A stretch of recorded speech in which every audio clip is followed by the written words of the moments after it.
কিয়ামত পর্যন্ত পৃথিবীতে যত মানুষ আসবে, এইভাবে অবৈধভাবে যদি কেউ কাউকে হত্যা করে, সকল হত্যার সকল পাপের একটি অংশ কাবিলের আমল নামায় জমা হবে। চ্যানেলটি সাবস্ক্রাইব করে আমাদের সঙ্গেই থাকুন। সর্বপ্রথম মৃত্যু তাহলে হাবিলের হয়েছে, কাবিলের জানা নেই।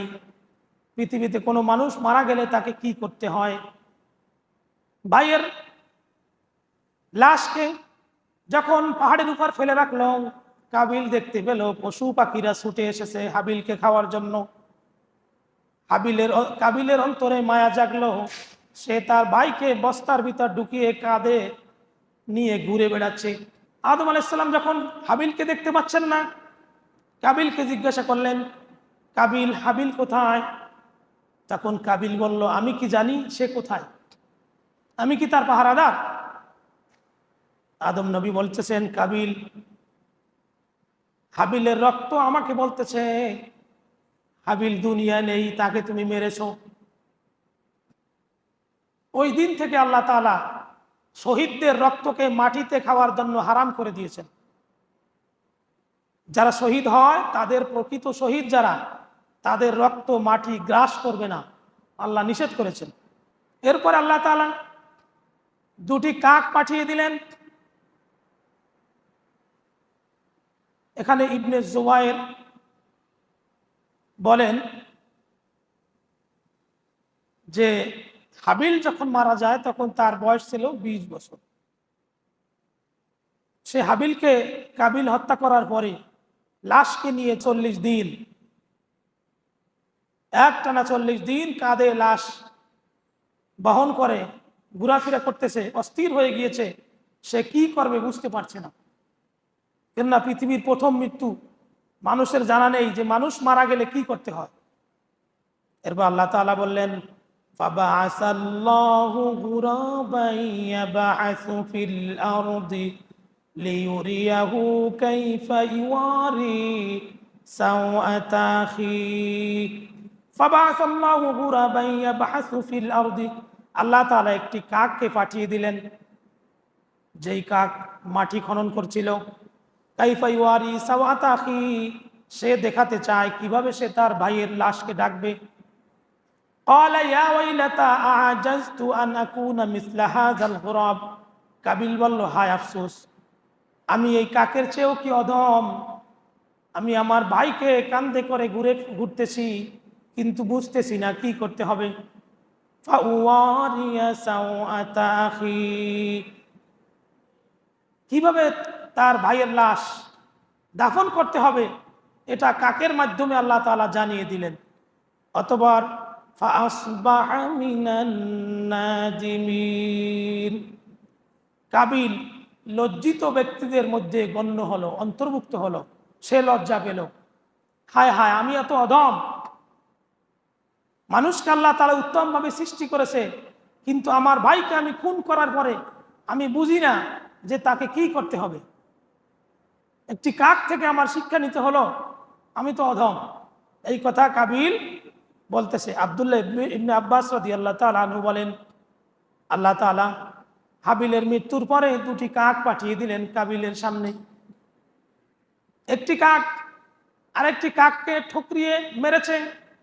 মারার পরে ওই কাকটি আবার মৃত্যু কাকটিকে নিজের, ওই জীবিত কাকটি নিজের পায়ে পা দিয়ে, পায়ের আঙ্গুল দিয়ে, নখ দিয়ে মাটি খুঁড়ে তার ভাই কাকটিকে মাটির ভিতর দাফন করতেছে। মানে কাবিলকে শিক্ষা দিচ্ছে যে তুই কি করবি, এভাবে দাফন কর। তখন এটা কাবিল দেখে এই কাজ করলো। এরপরে আদম আলাইহিস সালাম তার এই সন্তান কাবিলকে এবং আকলিমাকে ওই এলাকা থেকে তাড়িয়ে দিলেন। তাড়ানোর পরে তারা উভয় এডেন, আমেরিকার একটি জায়গার নাম, ওই এলাকায় চলে গেল। সেখানে তারা বসবাস করতে লাগলো। কিন্তু তাদের বিবাহ তো বৈধ হয় নাই, আল্লাহর হুকুমের বহির্ভূত, এটা হারাম বিবাহ।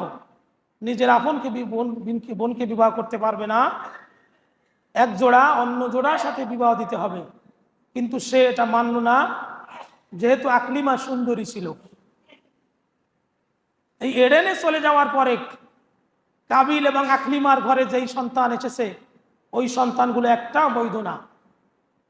তখন পৃথিবীতে ওই অঞ্চলে অবৈধ সন্তান ভরে গিয়েছিল। আল্লাহ তাআলা নূহ আলাইহিসসালামের আমলে বন্যার মাধ্যমে এই কাবিলের সকল বংশকে আল্লাহ তাআলা ধ্বংস করে দিয়েছিল। এখন পৃথিবীতে যত মুসলমান আছে কাবিলের কোনো সন্তান নেই, সকলে আল্লাহর নবী শীষ, এই শীষ নবীর সন্তানেরা পৃথিবীতে এখন আছে।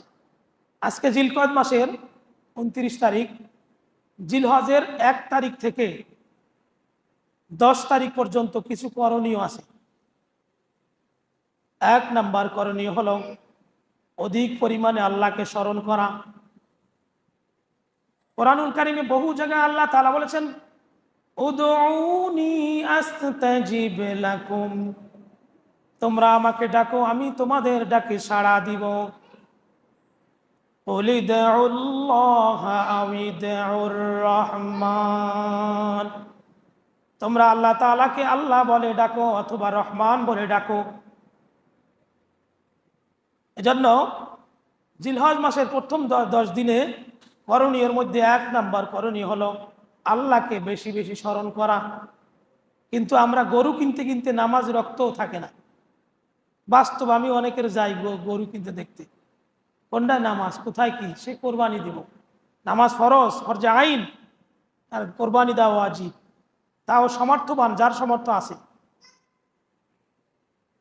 কোরবানির পশু কিনতে গিয়ে নামাজ ছেড়ে দেয়, আর অনেকে তো নামাজ পড়েই না, কোরবানি দেয়। আল্লাহ তাআলা এই সম্পর্কে বলেছেন, ইন্না আ'তাইনাকাল কাউসার, নিশ্চয় আমি আপনাকে কাউসার দিয়েছি। রাসূলুল্লাহকে বলতেছেন, ফাসাল্লি লিরাব্বিকা ওয়ানহার, অতএব আপনি সালাত আদায় করুন এবং কোরবানি করুন। তাহলে আগে নামাজ পরে কোরবানি, আগে নামাজ আদায় করতে হবে পরে কোরবানি দিতে হবে। কিন্তু বহু মানুষ কোরবানি দেয় নামাজ পড়ে না, ওই রমজান মাসে পড়ে আর জুমার দিন পড়ে, 2 ঈদে পড়ে। বেশিরভাগ মুসলমানগুলো, পৃথিবীতে যত মুসলমান আছে এর বেশিরভাগ মুসলমান এরকম নামাজি। পৃথিবীতে একটা জরিপ করে দেখেছি আমি, পৃথিবীতে এখন 750 কোটি মানুষ, এর মধ্যে 150 কোটি 250 কোটি মুসলমান, অর্থাৎ 175 কোটি পৃথিবীতে মুসলমান। এর মধ্যে হিসাব করেন কয়জন মুসলমান নামাজ পড়ে।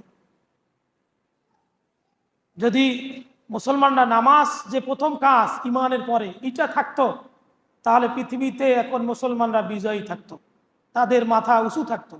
একথা আল্লাহ তাআলা কোরআনে বলেছেন, আল-আনা খাফফাল্লাহু আনকুম দুআফা ফাইয়াকুম মিনকুম মিআতুন সাবিরাতুন ইয়াগলিবু মিআতাইন, তোমরা যদি হও 100 ইমানদারেরা তাহলে 200-র উপরে বিজয় দান করবে। ওয়াইয়াকুম মিনকুম আলফুন ইয়াগলিবু আলফাইনি বিইজনিল্লাহ, তোমরা যদি হও 1000 তাহলে 2000-এর উপরে বিজয় দান করবে। তাহলে পৃথিবীতে যে মুসলমান আছে, এই পৃথিবীর ক্ষমতা মুসলমানদের হাতে থাকতো। এই মুসলমানের নামের মুসলমান 2-4 জনে নামাজ পড়ে।